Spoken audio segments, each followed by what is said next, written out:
ಈ ಕೃಷ್ಣ ಮುನಪ್ಪ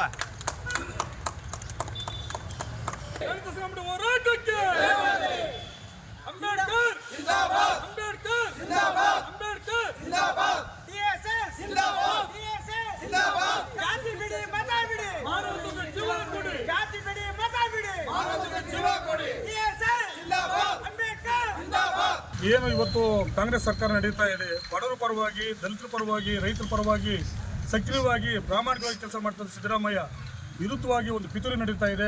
ಅದು ವಿರುದ್ಧವಾಗಿ ಇವತ್ತು ಅವ್ರು ಮಾಡ್ತಾ ಇರೋದು ಏನು ಇವತ್ತು ಭ್ರಷ್ಟ BJP ಇರ್ಬೋದು, JDS ಇರ್ಬೋದು, ಬೇರೆ ಜಾತ್ಯತೆ ಅಂತ ಹೇಳ್ಕೊಂಡು ಇವತ್ತು ಭ್ರಷ್ಟ ಕೆಲಸ ಕೈ ಹಾಕಿರೋದು ಅವ್ರು ಜೈಲು ಹೋಗ್ಬೇಕಾಗಿರೋದು ಅಂಥವ್ರನ್ನ ಬಿಟ್ಟು ಪ್ರಾಮಾಣಿಕವಾಗಿ ಏನಿವತ್ತು ದೇವರಾಜ ಅರಸು ಅವರ ಒಂದು ಮಾರ್ಗದರ್ಶನದಲ್ಲಿ ಬಂದಿರುವಂಥ ಸಿದ್ದರಾಮಯ್ಯನವರು ಜೈಲು ಕಳಿಸ್ಬೇಕಂತ ಹೋಗಿದಾರಲ್ಲ, ಅದು ವಿರುದ್ಧವಾಗಿ ನಾವು ಇವತ್ತು ದಲಿತ ಸಂಘಟನೆಗಳನ್ನ ನಾವು ಕೆಲಸ ಮಾಡ್ತಾ ಇದ್ದೀವಿ. ಇವತ್ತು ಏನಿವತ್ತು ಅಹಿಂದ ನಾಯಕರಾಗಿ ಅವರು ಕೆಲಸ ಮಾಡ್ತಾ ಇದ್ದಾರೆ, ಮುಖ್ಯಮಂತ್ರಿಯಾಗಿ ಅವ್ರನ್ನ ಇಳಿಸ್ಬೇಕು.